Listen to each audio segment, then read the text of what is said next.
Donc, comme on l'indique, Pasteur Mehdi, c'est pas suédois, c'est pas norvégien non plus, c'est même pas normand, c'est algérien en fait. Mon père est algérien, voilà, mon père est algérien et ma mère est française catholique à la base.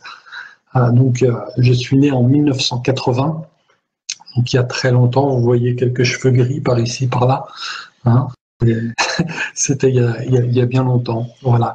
Donc, je suis né en 80 en banlieue parisienne, à Ivry-sur-Seine, d'un père musulman algérien, kabyle exactement, et d'une mère française catholique. Voilà. Vous savez comment ça se passe dans les couples mixtes, spirituellement mixtes? C'est qu'on ne parle pas aux enfants des choses de Dieu. On ne parle pas aux enfants des choses de Dieu parce qu'on ne veut pas que le couple soit dans la discorde à cause de ça. Donc le père qui est musulman ne parle pas de l'islam. La mère qui est chrétienne, catholique, ou même bouddhiste ou hindou, je ne sais pas, n'en parlera pas non plus pour ne pas créer de conflit. Alors du coup, les enfants, ils se posent tout seuls et en grandissant, ils se posent des questions et ils recherchent par eux-mêmes et ils recherchent avec leurs copains, ils recherchent avec leur connexion, avec leurs connaissances. Et malheureusement, vous allez le voir plus tard, ça se passe pas toujours bien. Voilà. Donc moi, j'ai grandi dans ce foyer mixte et en grand, tout petit, j'avais déjà un cœur pour Dieu, un cœur vraiment pieux pour Dieu. Il y a un de mes grands frères qui m'a dit il y a quelques années, une fois, il est rentré dans ma chambre, j'avais 4 ans, et à 4 ans, j'étais à genoux au pied de mon lit en train de prier. Donc je ne sais pas qui je priais, si c'était Babar, Picsou ou Donald, mais en tout cas, j'étais en train de prier et je bénis Dieu d'avoir mis vraiment ce germe dans mon cœur. Donc voilà, j'ai commencé à cheminer depuis tout petit dans les choses de Dieu. Vers la préadolescence, j'ai commencé à vraiment être comment dire, intrigué et en même temps attiré comme un aimant puissant vers les choses de Dieu. Et comme j'ai grandi en banlieue parisienne, dans une cité, tous mes copains étaient musulmans. Et vous savez, on a tendance à qui se ressemble s'assemble, on dit. Donc j'ai commencé à m'intéresser à ces choses et avec la fierté de mon père. Vous savez, chez nous, on élève le père sur un piédestal. Hein. Donc j'ai commencé à m'intéresser aux choses de l'islam et à commencer à m'engager.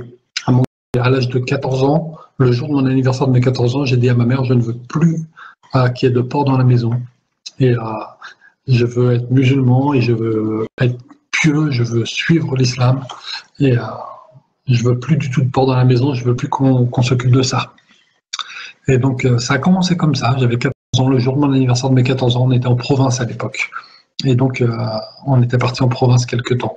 Voilà, donc j'ai commencé comme ça et plus grandissant, je me suis vraiment engagé dans les choses de Dieu en commençant à prier, dans les choses de Dieu, dans l'islam bien sûr, en commençant à prier, à aller à la mosquée, je me suis inscrit à des cours coraniques et à l'issue de mes cours coraniques, j'ai commencé à prêcher l'islam.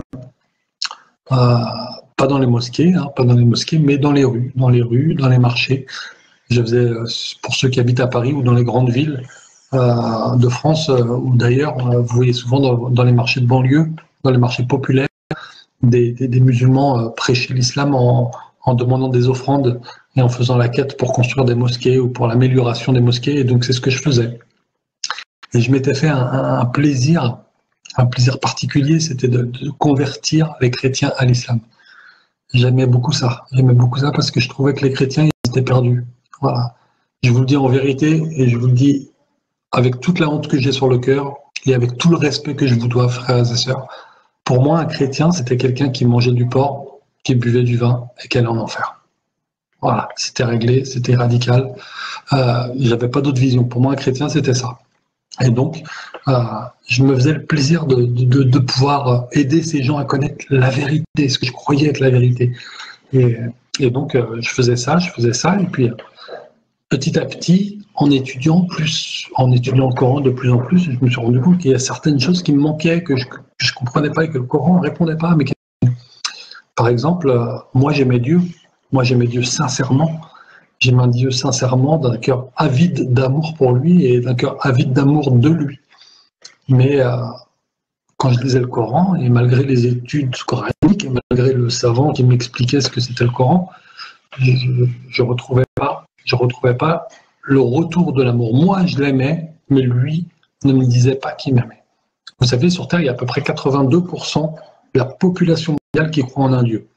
Que ce soit un Dieu unique, on va dire des religions abrahamiques, des religions d'Abraham, donc que ce soit des juifs, des chrétiens ou des musulmans, ou d'autres religions, les polythéistes, des scientifiques religieux, peu importe, qui croient en Dieu en tant que nature, en tant que soleil, en tant qu'esprit, en tant que vérité, en tant que ceci ou cela.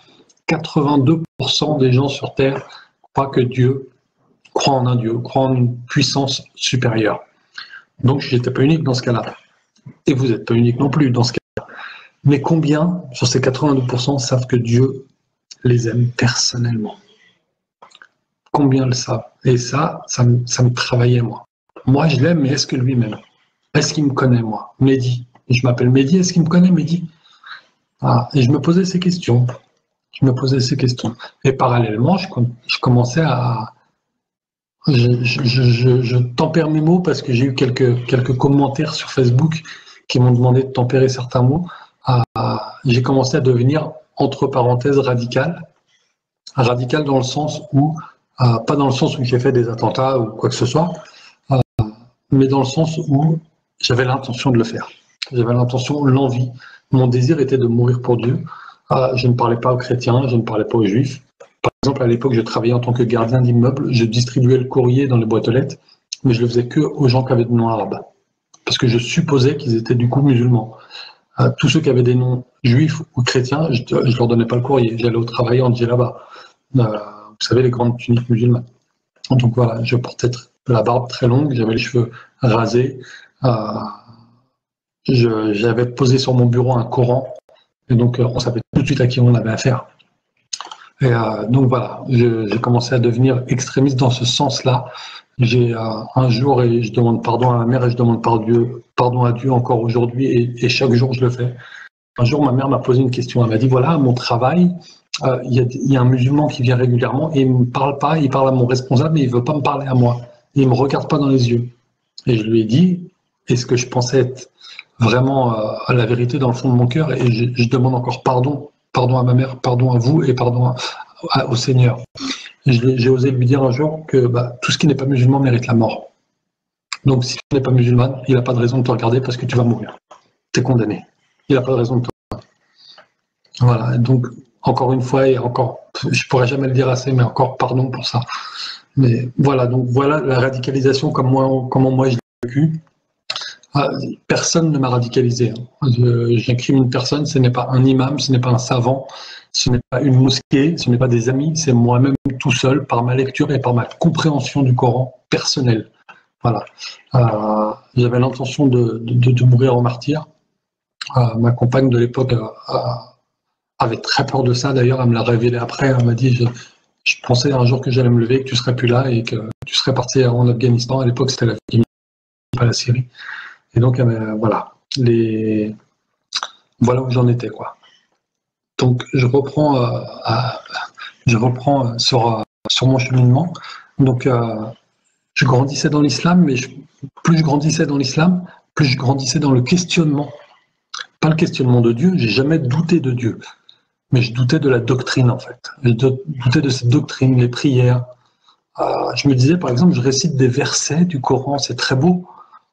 Mais celui pour qui ça a écrit ou celui qui les a écrits, ça lui parlait à lui. Mais moi, c'est pas forcément ce que j'ai besoin de dire à Dieu ou ce que j'ai envie de dire à Dieu. Si aujourd'hui j'ai mal au ventre, je vais lui dire Seigneur, j'ai mal au ventre. J'ai pas envie de lui réciter un poème. Et donc ces questions-là revenaient régulièrement.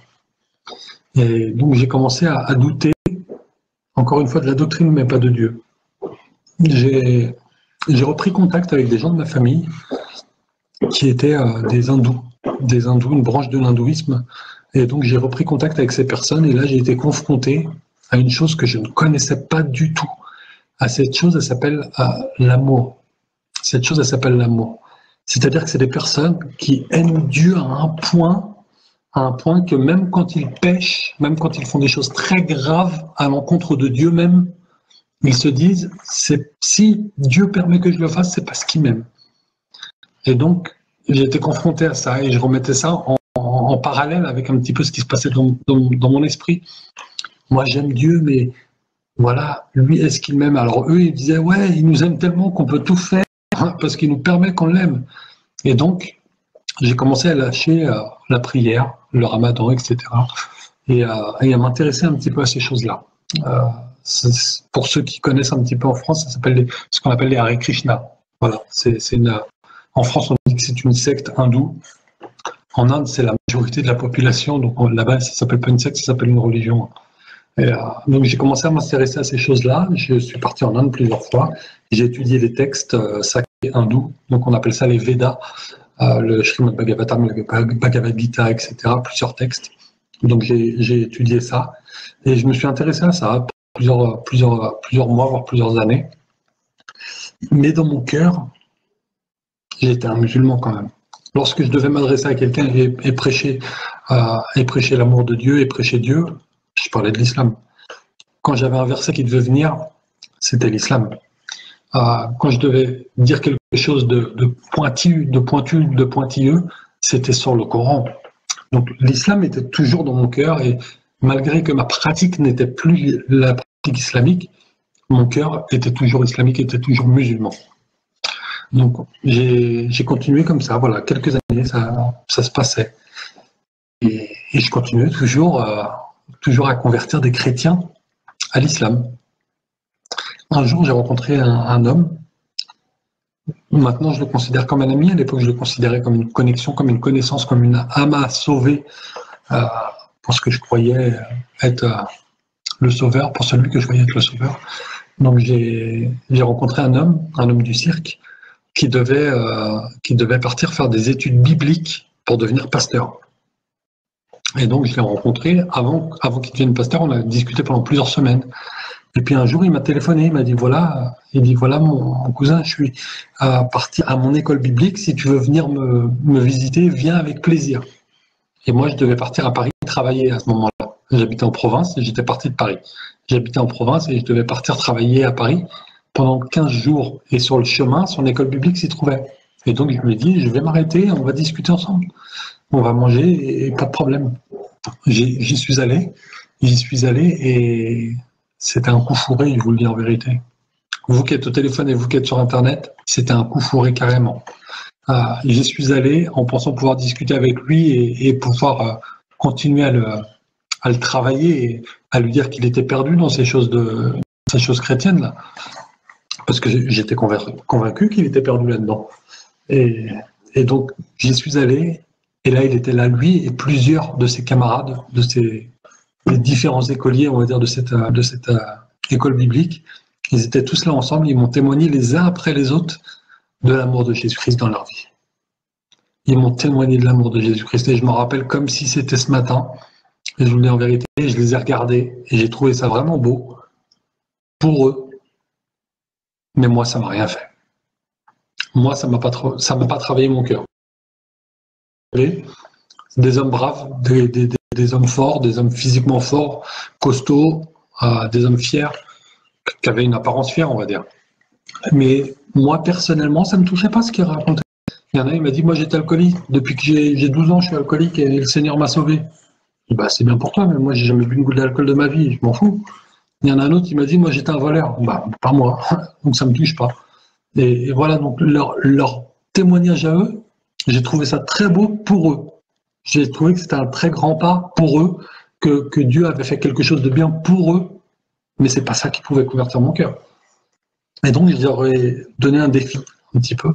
Je leur ai dit, écoutez, moi, mon Coran, il dit que votre Bible est falsifiée. Donc, je vais lire votre Bible, et à l'issue de ça, je vais revenir ici et je témoignerai, je vous dirai à vous, là où elle est falsifiée. Et au regard de la vérité, au regard du mensonge de Jésus et de mensonge de la Bible, vous pourrez que vous convertir. Vous pourrez que accepter ma vraie religion. Et là, ils m'ont dit oui. Ils m'ont dit, ok, vas-y, lis la Bible et viens nous dire. Je suis monté à Paris, donc il me restait 1h30 de route. Je suis monté à Paris, j'ai acheté une petite Bible au magasin de la Bible à Paris, la maison de la Bible, là, pour pas faire de pub. J'ai acheté une petite Bible. Je dormais dans un hôtel à Porte de Montreuil, l'hôtel Formule 1. C'est pas un hôtel très beau, C'est pas un hôtel de luxe, hein. C'est vraiment vilain. Quand vous allumez la lumière, le voisin d'à côté, il le sait, hein. Donc pour vous dire que c'est pas dans les meilleurs endroits qu'on reçoit la meilleure chose. Et là pourtant, c'était le plus vilain endroit, mais j'ai reçu la meilleure chose. J'ai lu cette Bible, et je vous le dis en vérité à vous qui êtes chrétiens, vous savez comment c'est dur de lire la Bible. J'ai ouvert cette Bible à la Genèse et je l'ai terminée à l'Apocalypse en 10 jours. En 10 jours, j'ai lu cette Bible complète, du début à la fin.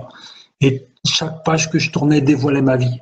Chaque page que je tournais brisait mon cœur. J'ai ouvert cette Bible en tant que musulman, je l'ai fermée, j'étais chrétien. J'ai fermé cette Bible, j'étais chrétien. Plusieurs passages m'ont bouleversé. Le premier, vous le connaissez tous, c'est Jean 3,16, bien sûr. Mais dans votre version, vous avez lu, c'est écrit « Car Dieu a tant aimé le monde qu'il a donné son Fils unique en sacrifice, afin que quiconque croit en lui ne périsse pas, mais qu'il ait la vie éternelle. » Ça, c'est votre version, oui ou non? Répondez au téléphone, c'est votre version? Est-ce que c'est votre version au téléphone? Moi, la version que j'ai lue, c'était écrit « Car Dieu a tant aimé Mehdi qu'il a donné son Fils unique pour Mehdi, afin que Mehdi ne périsse pas, mais que Mehdi ait la vie éternelle. » Et là, je suis tombé de ma chaise, là, je suis mort par terre. Là, j'ai dit, waouh, cette question que je me pose, est-ce qu'il m'aime? Oui, il m'aime tellement qu'il a donné son Fils unique. Moi, j'ai des enfants et je donnerai mon enfant pour rien au monde. Lui, il a donné son Fils unique pour moi, Mehdi. Et j'ai noté sur un papier à l'époque, et je l'ai là le papier, il y a plusieurs versets, qui m'ont vraiment bouleversé. Sophonie 3,17. Sophonie 3,17, il dit « L'Éternel, ton Dieu, est au milieu de toi. Il est puissant. Il sauvera, il se réjouira avec joie à ton sujet. Il s'égaiera en toi avec des chants de triomphe. » Waouh! Dieu, il m'aime tellement qu'il va s'égayer avec moi. Jérémie 31,3 a dit « Je t'aime d'un amour éternel. » Waouh, il me le dit clairement. Il me le dit clairement, comme moi je dis à mes enfants que je les aime, comme je dis à mon épouse que je l'aime. Et bien lui, il me dit à moi, Mehdi, son fils, Mehdi, je t'aime d'un amour éternel. Ça m'a bouleversé. Un autre, Jean 16,27. Car le Père lui-même vous aime. Le Père lui-même vous aime. Waouh! Toute cette question essentielle à ma croissance spirituelle, cette question essentielle, il y répond. Il y répond de moult fois, il y répond plusieurs fois. Il le dit encore dans Jean 4,16. En ceci est l'amour, non en ce que nous ayons aimé Dieu, mais en ce que lui nous a aimés. Waouh! Il nous aime. Et là, ça m'a brisé. J'ai fermé cette Bible à la Genèse. Et lorsque j'ai fermé cette Bible, j'ai fermé mes yeux et j'ai dit, Seigneur Jésus, pardon parce que je t'ai pris pour un prophète. Mais je te demande de m'accepter parmi tes enfants et je veux te suivre, je veux être ton disciple aujourd'hui même. J'ai béni Dieu parce qu'il m'a accepté parmi ses disciples, alléluia. Je suis passé quelques temps après par les eaux du baptême, baptisé du Saint-Esprit. Quelques années après, j'ai été appelé à servir Dieu. Mais avant tout ça, il fallait que je fasse une chose, il fallait que j'aille voir ces personnes de l'école biblique. J'aille les voir, hein, parce que je m'étais engagé. Et vous savez comment on est les hommes un petit peu des fois fiers. Et donc j'y suis allé. Et lorsque j'y suis allé, ils m'ont dit, alors c'est où que c'est falsifié? Et bah là, j'ai un peu bégayé, quoi. J'ai un peu bégayé parce que vous savez, j'ai dit, ouais, bon, bah, c'est pas mal, mais voici ceci, cela, bof. Mais, et à la finale, j'en suis arrivé par dire, mais je veux suivre Jésus. Je vais être chrétien. Et donc, c'est suite à ça que j'ai été baptisé. Je suis passé par les eaux du baptême quelques mois après, pardon. Entre-temps, j'étais passé par le baptême du Saint-Esprit. Et j'ai ensuite été appelé à servir Dieu en tant que pasteur. Je vais vous raconter en 2 mots comment ça s'est passé. Vous savez, quand on est un homme qui a la tête dure, on a la tête dure, il n'y a rien à faire. Mais Dieu, lui, il a quelque chose à faire. Hein, la Bible déclare, j'en ferai un cœur de chair. D'un cœur de pierre, j'en ferai un cœur de chair. Et c'est ce qu'il a fait dans ma vie, c'est ce qu'il a fait dans mon cœur. Un jour, j'étais à l'église, donc c'était les premiers temps où je fréquentais l'église. J'étais à peine baptisé. Non, je dis des bêtises, j'étais même pas baptisé, j'étais même pas encore baptisé, mais tout le monde autour de moi, je témoignais beaucoup, et tout le monde autour de moi me disait, mais toi, tu serviras Dieu, tu seras un pasteur, tu seras un pasteur. Entre parenthèses, je me suis converti donc, et la première église que j'ai fréquentée, c'était l'église Vieux-Lumière, l'église Zigane. Parce qu'en fait, mon papa est algérien, ma mère est française, mais le père de ma mère est Zigane. Voilà, le père de une personne du cirque. Et donc, et par la compagnie que j'avais à l'époque, voilà, j'ai commencé à fréquenter l'église gitane. Et donc, dans cette église, tout le monde me disait, mais tu seras serviteur, tu seras pasteur, tu verras. Et puis un jour, j'étais à l'église et puis j'avais cette chose qui me travaillait dans mon cœur. Et puis, c'était un petit moment de prière, une réunion de prière, et j'ai baissé la tête. Il y avait ma femme, ma mère, et on était plusieurs personnes, et j'ai baissé ma tête et j'ai dit, Seigneur Dieu, Jésus-Christ, et par le Saint-Esprit, si tu m'appelles vraiment à servir, appelle-moi aujourd'hui et maintenant. À ce moment-là, et j'ai dit ça dans ma tête, hein, j'ai dit ça pas à haute voix, j'ai dit ça dans ma tête. À ce moment-là, il y a une femme qui était derrière moi, mais à plusieurs rangs derrière, qui s'est levée et qui a dit, ton Dieu t'appelle, lève-toi et sers-moi. Et j'étais waouh, comment c'est possible ce truc-là là. Je dis c'est pire que la télé là. Je dis c'est pas possible. Je demande un truc, il me répond direct comme ça. Mais je me suis pas levé. Je me suis pas levé parce que je suis un petit peu, comme je vous dis, la tête dure. Et donc j'ai refermé les yeux. Et j'ai dit Seigneur Dieu, si tu m'as vraiment appelé, confirme-moi. Et à ce moment-là, quand j'ai dit confirme-moi, j'avais à peine terminé le mois qu'une autre femme s'est levée. Une autre femme s'est levée, elle a dit combien de fois devrais-je t'appeler? Sois un outil favorable entre mes mains. Serre-moi, lève-toi et serre-moi. Et là, j'étais waouh, subjugué. Je me dis c'est pas possible. Je lui demande une fois, il me répond. Je lui demande 2 fois, il me répond. Mais je me suis pas levé. Je me suis pas levé encore une fois. J'ai pris ma Bible. Et j'ai dit, Seigneur, c'est par ta parole, c'est pas par des pasteurs, c'est pas par des prophéties, c'est par ta parole que tu m'as appelé, que tu as converti mon cœur. Et c'est par ta parole que je me lèverai. J'ai pris cette Bible et j'ai dit, parle-moi et fais-moi me lever pour ton ministère par ta parole. J'ai pris cette Bible, j'ai ouvert une page au hasard, en fermant les yeux, j'ai ouvert une page au hasard et j'ai posé mon doigt. Quand j'ai ouvert, le verset disait, malheur à moi si je n'évangélise pas. Et j'étais là, c'est pas possible. Mais devinez quoi? Je me suis pas levé. Je me suis pas levé encore une fois. L'après-midi même, j'ai pris ma petite voiture. J'ai fait plusieurs petites villes. Et puis je suis arrivé dans une ville que je connaissais pas. Et puis j'ai été dans une église que je connaissais pas, où je connaissais personne. Personne ne me connaissait, moi je connaissais personne. Et je me suis dit, voilà, le Seigneur il m'a appelé 3 fois ce matin là-bas. Et 3 fois, je ne me suis pas levé parce que j'avais un doute. J'avais un doute. Et puis là, je viens dans une église où personne ne me connaît. Si le Seigneur m'a appelé ce matin, il m'appellera cet après-midi. Et s'il m'appelle cet après-midi, je me lèverai. Je suis allé dans cette église, une église sédentaire, une église que je ne connaissais pas, une église des Assemblées de Dieu, à côté de Clermont-Ferrand. Je suis allé là-bas, le pasteur a prêché la parole de Dieu. On a prié tous ensemble. Et la réunion s'est terminée. Et à la suite de la réunion, je suis sorti, et il ne s'est rien passé de spécial. Je suis sorti, j'ai commencé à faire quelques pas dans la rue, on était plusieurs à sortir, ceux qui étaient assis au fond. Donc on était plusieurs à sortir, puis là, le pasteur est sorti dans la rue, il a dit « Excusez-moi mes frères et sœurs, re-rentrez, j'ai oublié de dire un mot que j'avais eu sur le cœur de la part de Dieu. J'ai oublié de vous dire un mot et quelqu'un a besoin d'entendre ce mot. » Alors on est tous re-rentrés dedans. Puis moi, ça commençait à palpiter là, vous savez. Je commençais à voir la chaleur qui montait, je commençais à voir les yeux qui brillaient, le cœur qui faisait boum boum boum. Mais il faisait tellement boum boum boum que je sentais que j'allais craquer. Et puis je me suis assis, et puis là le pasteur il a dit, il y a quelqu'un qui est venu ici pour avoir une réponse de Dieu, une réponse de son fils Jésus-Christ. Et par le Saint-Esprit, je lui dis, lève-toi et serre-moi. Et là j'étais brisé. Là j'étais brisé. Moi je me suis levé pour servir le Seigneur, je me suis engagé devant Dieu. J'ai dit, Seigneur, les possibilités, c'est toi qui les as. Vous savez, il y a une petite phrase que j'aime souvent dire, Dieu n'appelle pas les capables, mais Dieu rend capable de les appeler.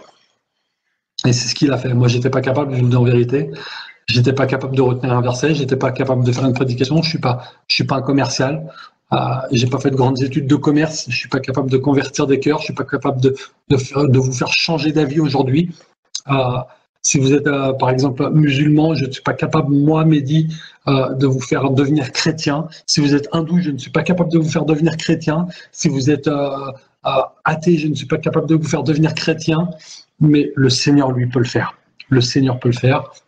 Et je bénis Dieu parce que si moi j'avais les capacités, si un seul homme sur terre avait ces capacités, il ferait beaucoup de mal. Il ferait beaucoup de mal. Mais Dieu peut faire les choses. Et Dieu, il fait beaucoup de bien. Dieu, il fait que du bonheur. Il n'a pas des mauvais projets pour vous, il n'a que des projets de bonheur. Voilà, donc je me suis levé pour servir le Seigneur. J'ai continué à fréquenter mon église locale. J'ai continué à fréquenter mon église locale. Et puis un jour, des problèmes familiaux, des choses ont fait que j'ai dû partir de l'Auvergne. Et donc, je suis revenu à Paris. Je suis revenu à Paris, mais au moment où ça s'est passé, j'étais en mission. J'étais en mission à côté d'Orléans. J'étais dans une caravane. J'habitais dans cette caravane et j'étais en mission à Orléans. Et puis, je connaissais Seydou Djibou, le pasteur Seydou Djibou, par Internet. On se connectait, on se téléphonait de temps en temps.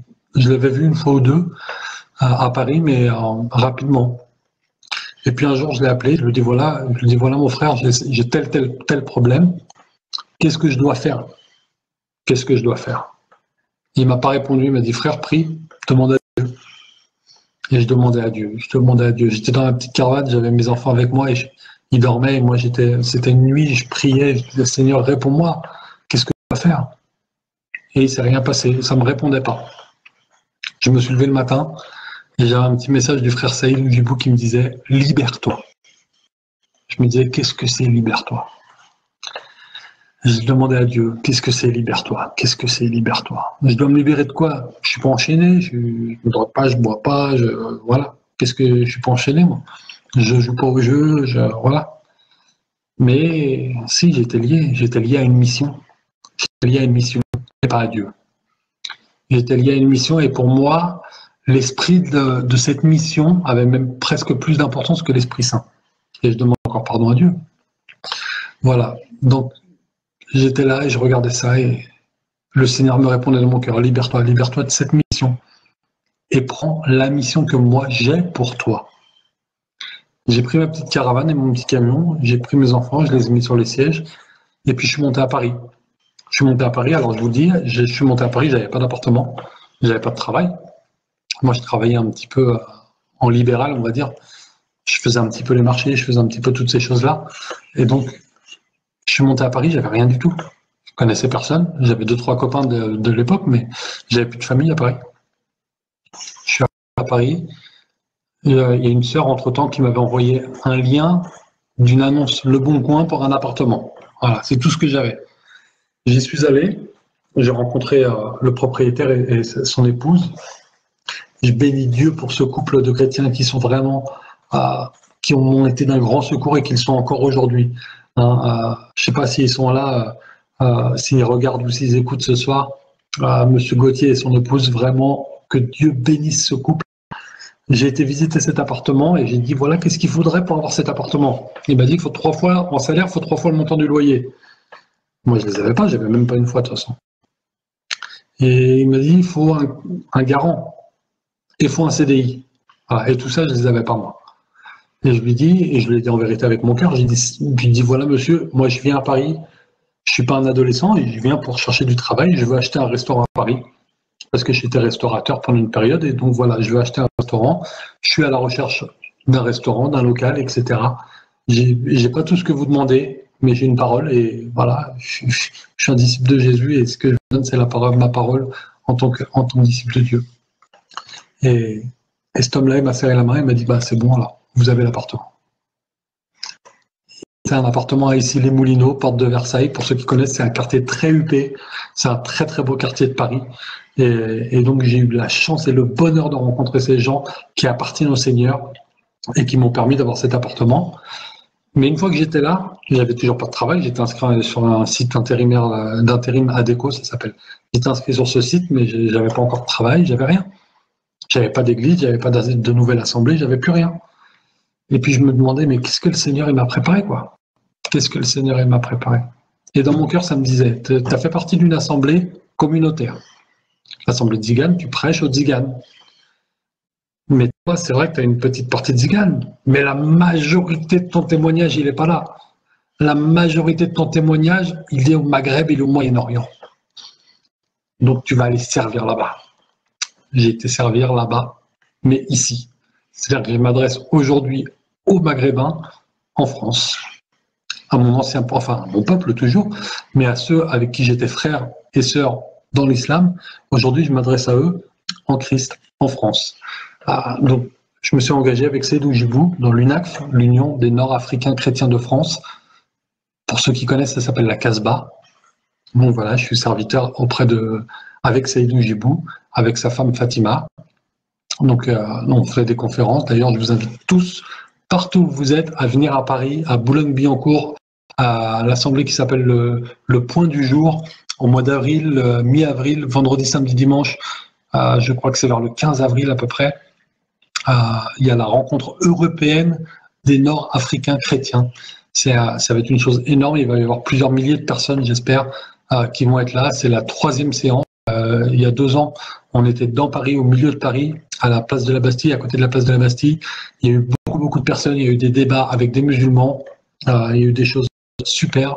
Cette année, il y a des journalistes qui viennent de plusieurs pays, vraiment des chrétiens anciens musulmans de tous les coins du monde.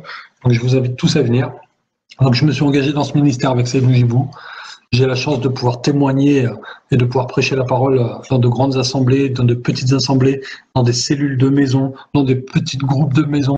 J'étais avec le frère Semayas, pour ceux qui le connaissent, Andrés, à prêcher dans les métros, à prêcher dans les rues. Et je bénis Dieu parce que c'était un enseignement pour moi. C'est moi qui ai apporté la parole, mais c'est moi qui ai été enseigné par ça. Vous savez, en tant que pasteur, et tous les pasteurs qui nous écoutent et qui nous regardent, ils savent ce que c'est que de prêcher sur une estrade. C'est pas toujours facile. Mais je vous garantis, prêcher dans un métro, ça n'a rien à voir. Sur une estrade, il peut y avoir le plus grand nombre, je crois qu'il y avait 11 000 personnes devant moi. Et j'ai témoigné, j'ai apporté un message de la parole de Dieu et j'étais très content et très, on va dire, fier, mais fier pour Jésus. Voilà, une sainte fierté. Mais dans le métro, là, devant 40 personnes, j'arrivais pas à dire 3 mots. Dans le métro, devant 40 personnes ou même devant 20 personnes, j'étais complètement déstabilisé. Mais je bénis Dieu parce qu'il a permis que je le fasse et ça m'a enseigné moi-même. Ça m'a enseigné moi-même. Et donc, j'ai fait ces choses et je bénis Dieu pour ça. Quelques temps passés, quelques prédications sont passées. J'ai fait plusieurs rencontres, des bonnes, des mauvaises, comme chacun d'entre nous. J'ai fait des très bonnes rencontres. J'ai fait la rencontre un jour du pasteur Carlos Payan, pour ceux qui le connaissent. Le pasteur Carlos Payan, c'est le fondateur de Paris Tout est possible. Je bénis Dieu pour son ministère, un homme qui travaille dans l'unité des chrétiens. Et je bénis Dieu vraiment pour cette rencontre. Un jour, il m'a entendu témoigner et il m'a invité. Il m'a dit, voilà, je fais une école de guérison dans plusieurs mois et je t'invite à venir témoigner. Et j'ai dit, ok, je lui ai donné ma carte de visite et puis j'ai pu suivre. Quelques mois après, il m'a appelé. Moi, j'avais oublié, mais pas lui. Le Seigneur lui avait fait un petit rappel, comme sur nos portables, là, il y a des petits rappels pour l'anniversaire de notre femme. Faut pas oublier, alors on met un petit rappel. Et ben là, le Seigneur, il avait mis un petit rappel dans le portable du frère, il avait dit, rappelle le pasteur Mehdi. Il m'a rappelé, il m'a dit, voilà Mehdi, alors tu viens ou pas? J'ai dit, bah oui, je vais venir. Et je vous dis en vérité, je suis sorti du travail, j'ai dormi. Quand il m'a appelé, il m'a dit, alors tu arrives vers quelle heure? Je lui ai dit, bah là, dans 1 heure. J'avais rien préparé du tout. J'ai pris ma voiture, je suis parti en courant, en speed, comme on dit. Et il y avait peut-être 500 ou 600 personnes dans la salle. Et j'avais rien préparé du tout. Et j'ai apporté un message, j'ai apporté mon témoignage. Les gens priaient pour moi, j'ai prié pour eux, on a tous été bénis ensemble. Et j'ai fait quelques réunions avec ce frère Carlos. Et quelques temps après, un jour j'étais chez moi ici même, et vers 16h mon téléphone il sonne. Et je lui avais envoyé un petit message sur Facebook, je lui ai dit comment ça va mon frère? Il m'a dit bah ça va. Il me dit tu fais quoi là? Je lui dis, je suis chez moi, je fais rien. Il m'a téléphoné. Il m'a dit, t'as un passeport? Je dis, bah ouais, j'ai un passeport. Comme tout le monde a un passeport, bien sûr, j'ai un passeport. Il me dit, ok, tu fais quoi demain? Je dis, bah demain, j'ai rien de prévu, je travaille pas en ce moment là. Demain, j'ai rien. Il m'a dit, bah, tu viens avec moi au Liban? Je dis, Seigneur, mais il est malade celui-là. Il dit, Seigneur, il est complètement malade. Et j'ai dit, et je l'ai pris à la rigolade. Ouais, je vous entends rigoler là.